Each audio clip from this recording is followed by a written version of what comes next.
नमस्कार दोस्तों, स्वागत है आप सभी का आज के मुख्य समाचार के इस वीडियो में, जहां हम आपके लिए हर दिन लेकर आते हैं देश और दुनिया की तमाम बड़ी खबरें। एक एक करके सभी बड़ी खबरों के बारे में आपको सटीक जानकारी देंगे। बस आप इस वीडियो के साथ अंत तक बने रहें। साथ ही आपसे एक छोटी सी रिक्वेस्ट है कि मुझे इस वीडियो को बनाने में बहुत मेहनत लगती है, तो इस मेहनत के लिए वीडियो पर एक लाइक जरूर कीजिएगा। साथ ही वीडियो के नीचे दिए गए इस लाल बटन को दबाकर चैनल को सब्सक्राइब कीजिए और इस घंटी को भी दबाइए ताकि आपको दिन भर की बड़ी खबरों की जानकारी लगातार मिलती रहे। तो चलिए दोस्तों, एक एक करके सभी बड़ी खबरों के बारे में जान लेते हैं। तो दोस्तों, आज की पहली बड़ी खबर की अपडेट की बात करें तो भारत की स्थिति होगी और बदतर। जल्द देश को 5 लाख आईसीयू बेड और 3.5 लाख मेडिकल स्टाफ की होगी जरूरत। जी हां, कोरोना कहर के बीच प्रख्यात सर्जन डॉक्टर देवी प्रसाद शेट्टी ने स्थिति और बदतर होने का पूर्वानुमान लगाया है। डॉक्टर देवी प्रसाद शेट्टी के मुताबिक आने वाले कुछ हफ्तों के दौरान भारत में अतिरिक्त 5 लाख आईसीयू बिस्तरों, 2 लाख नर्सों और 1.5 लाख डॉक्टरों की जरूरत पड़ेगी। इसके साथ ही इस स्थिति से निपटने के लिए कुछ सुझाव दिए गए हैं। डॉक्टर ने कहा है कि मौजूदा समय में भारत में 75 से 90 हजार आईसीयू बेड हैं और वो महामारी की दूसरी लहर के चरम पर पहुंचने से पहले ही भर चुके हैं। उन्होंने कहा है कि भारत में रोजाना 3.5 लाख नए मामले आ रहे हैं। डॉक्टर ने कहा है कि प्रत्येक संक्रमित मरीज के साथ 5 से 10 लोग ऐसे हैं जिनकी जांच नहीं हो रही है। इसका अभिप्राय यह है कि भारत में अब रोजाना 15 से 20 लाख लोग संक्रमित हो रहे हैं। इसके साथ ही डॉक्टर ने बताया कि महामारी शुरू होने से पहले ही सरकारी अस्पतालों में 78% विशेषज्ञ डॉक्टरों की कमी थी। उन्होंने कहा कि हमें कम से कम 2 लाख नर्सों और 1.5 लाख डॉक्टरों की अगले कुछ हफ्तों में जरूरत है, जो अगले 1 साल तक कोविड-19 मरीजों का इलाज कर सकें। मौजूदा महामारी करीब 4 से 5 महीने तक रहेगी और इसके बाद हमें तीसरी लहर के लिए तैयार रहना चाहिए। और अगली बड़ी खबर की बात करें तो कोरोना महामारी के चलते इस साल नहीं होगी 4 धाम यात्रा। उत्तराखंड सरकार का बड़ा फैसला। जी हां, कोरोना महामारी को देखते हुए उत्तराखंड में इस साल 4 धाम यात्रा नहीं होगी। उत्तराखंड के मुख्यमंत्री तीरथ सिंह रावत ने बताया है कि राज्य में कोरोना संक्रमण को देखते हुए इस साल 4 धाम यात्रा रद्द करने का फैसला किया गया है। प्रदेश सरकार के फैसले के मुताबिक बद्रीनाथ, केदारनाथ, गंगोत्री, यमुनोत्री में स्थित मंदिरों के पुरोहितों को ही अनुष्ठान और पूजा करने की अनुमति रहेगी। 4 धाम यात्रा अगले महीने से शुरू होने वाली थी। इस समय पूरा देश कोरोना महामारी की दूसरी लहर में बुरी तरह से प्रभावित है। कई राज्यों में लॉकडाउन, आंशिक लॉकडाउन और नाइट कर्फ्यू लगाया गया है। उत्तराखंड की प्रसिद्ध 4 धाम यात्रा अगले महीने से शुरू होने वाली थी। इस यात्रा के तहत श्रद्धालु उत्तराखंड स्थित बद्रीनाथ, केदारनाथ, गंगोत्री और यमुनोत्री की यात्रा करते हैं। इससे हर साल लाखों की संख्या में श्रद्धालु उत्तराखंड आते हैं। लेकिन अब उत्तराखंड सरकार ने फैसला लिया है कि इस साल 4 धाम यात्रा नहीं होगी। और अगली बड़ी खबर की बात करें तो दूसरे राज्यों में गाड़ी ले जाना होगा आसान। परिवहन मंत्रालय बना रहा है नए नियम। जी हां, गाड़ी को एक राज्य को दूसरे राज्य से ले जाने और में दोबारा रजिस्ट्रेशन कराने के लोगों को कई जटिलताएं प्रक्रियाओं से गुजरना पड़ता है। इसे देखते हुए केंद्रीय परिवहन मंत्रालय गाड़ियों के रजिस्ट्रेशन को लेकर एक नया कानून लाने जा रही है। परिवहन मंत्रालय के मुताबिक अब किसी एक राज्य की गाड़ी दूसरे राज्य में ले जाया जाएगी तो उन गाड़ियों का रजिस्ट्रेशन इन सीरीज में किया जाएगा। इस रजिस्ट्रेशन से गाड़ियों को एक राज्य से दूसरे राज्य में जाना आसान हो जाएगा और दोबारा रजिस्ट्रेशन का कोई झंझट नहीं रहेगा और लोग आसानी से एक राज्य से दूसरे राज्यों में अपने वाहनों को चला सकेंगे। गाड़ियों के मामले में मौजूदा नियम में यह है कि अगर किसी गाड़ी को एक राज्य से दूसरे राज्य में शिफ्ट कराना होता है तो उसका उस राज्य में फिर से रजिस्ट्रेशन कराना होता है। इससे गाड़ियों के पेपर समेत अन्य कागजातों को भी ट्रांसफर होता है। इसके लिए दोनों राज्यों में कई जटिल प्रक्रियाओं से गुजरना पड़ता है। परिवहन मंत्रालय IN सीरीज के रजिस्ट्रेशन की योजना बना रही है। इस सीरीज के रजिस्ट्रेशन होने के जिस राज्य की गाड़ी है उससे उसी किस राज्य में मौजूदा वक्त में गाड़ी चल रही है, दोनों जगहों पर ये रजिस्ट्रेशन काम आएगा। इस रजिस्ट्रेशन से गाड़ियों को एक राज्य और दूसरे राज्य में जाना आसान हो जाएगा।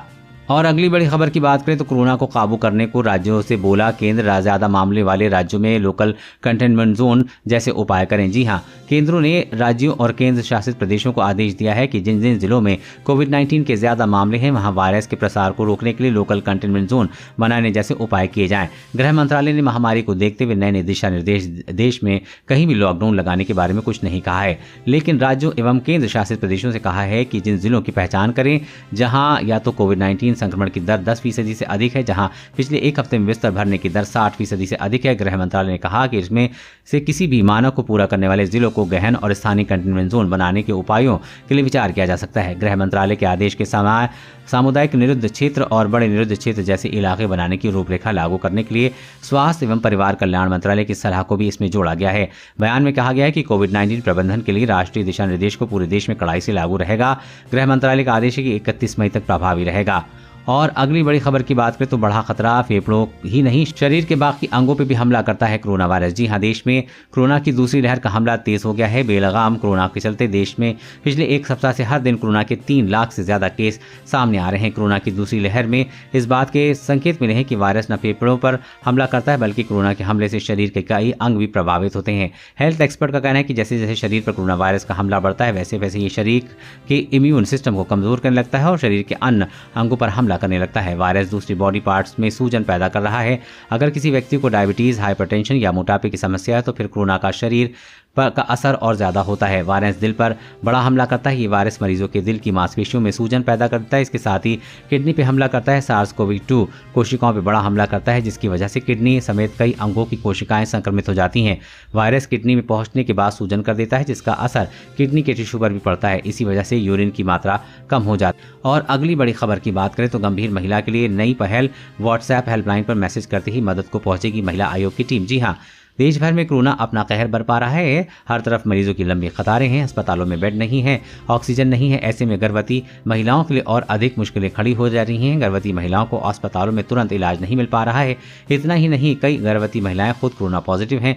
इस कारण कोई अस्पताल उन्हें भर्ती करने को तैयार नहीं है। ऐसे में इन महिलाओं की इस समस्या को देखते हुए राष्ट्रीय महिला आयोग ने गर्भवती महिला के लिए एक हेल्पलाइन नंबर जारी किया है। इस हेल्पलाइन नंबर पर देश के किसी भी हिस्से में मदद मांगे जाने पर महिला को तुरंत इलाज उपलब्ध कराया जाएगा। इसके लिए प्रत्येक देश क्षेत्र में राष्ट्रीय महिला आयोग की टीम काम करेगी। राष्ट्रीय महिला आयोग की तरफ से व्हाट्सएप नंबर 9354952224 जारी किया गया है। इस नंबर पर देश के किसी भी हिस्से में बैठी गर्भवती महिला व्हाट्सएप मैसेज के माध्यम से मदद मांग सकती है। आयोग की टीम मौके पर पहुंचकर उनके इलाज की तमाम व्यवस्थाएं करेगी। आयोग की तरफ से यह भी बताया गया है कि यह नंबर 24 घंटे काम करेगा।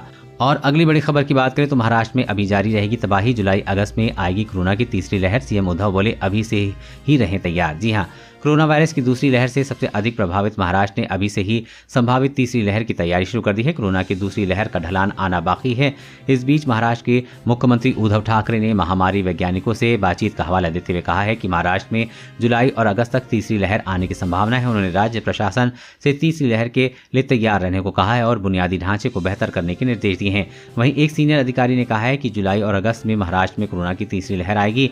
ये भविष्यवाणी राज्य की टास्क फोर्स के सदस्यों ने दी है। टास्क फोर्स ने यह भी भविष्यवाणी मेडिकल फील्ड के विशेषज्ञों से बातचीत के आधार पर की है। इतना ही नहीं, उन्होंने विभिन्न देशों में कोरोना की लहर के पैटर्न के अध्ययन के आधार पर भविष्यवाणी की है। विशेषज्ञों के अनुसार कोरोना की दैनिक मामलों में गिरावट मई के अंत तक शुरू होने की संभावना है, मगर जुलाई के अंत या अगस्त के पहले सप्ताह तक मामले फिर से बढ़ने लगेंगे, जो राज्य में तीसरी लहर होगी। और अगली बड़ी खबर की बात करें तो कोवैक्सीन भी हुई सस्ती। भारत बायोटेक ने घटाए दाम, राज्यों को 400 रुपये मिलेगी एक और डोज।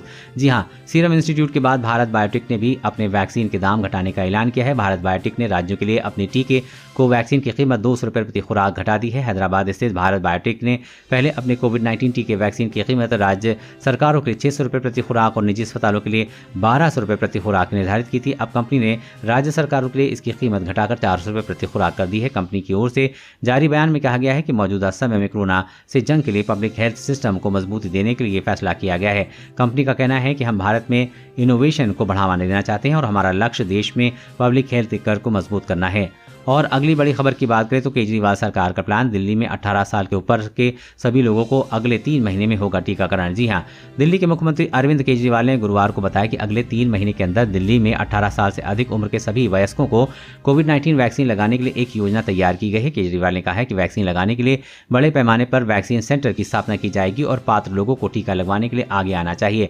बैठक में स्वास्थ्य मंत्री सत्येंद्र जैन और स्वास्थ्य विभाग के वरिष्ठ अधिकारी मौजूद रहे। वर्तमान में राजधानी में करीब 500 केंद्रों में वैक्सीनेशन का काम चल रहा है।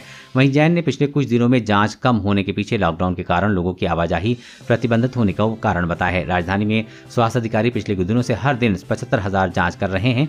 इससे पहले जांच की औसतन संख्या करीब 1 लाख थी।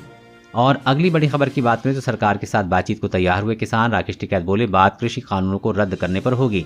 जी हां, भारतीय किसान यूनियन के नेता राकेश टिकैत ने कहा है कि 3 विवादित कृषि कानून पर किसान संघ केंद्र सरकार के साथ बात करने को तैयार है, लेकिन चर्चा इन कानूनों को रद्द करने को लेकर होगी। हरियाणा में किसान पंचायत को संबोधित करते हुए टिकैत ने कहा किसानों को अपना आंदोलन लंबे समय तक जारी रखना है, लेकिन वो निश्चित रूप से बिना जीते अपने ही घर नहीं जाएंगे। टिकैत ने यह भी कहा कि आंदोलन को पूरे देश का समर्थन मिला है, जिसमें व्यापारी, युवा, अन्य वर्ग शामिल है।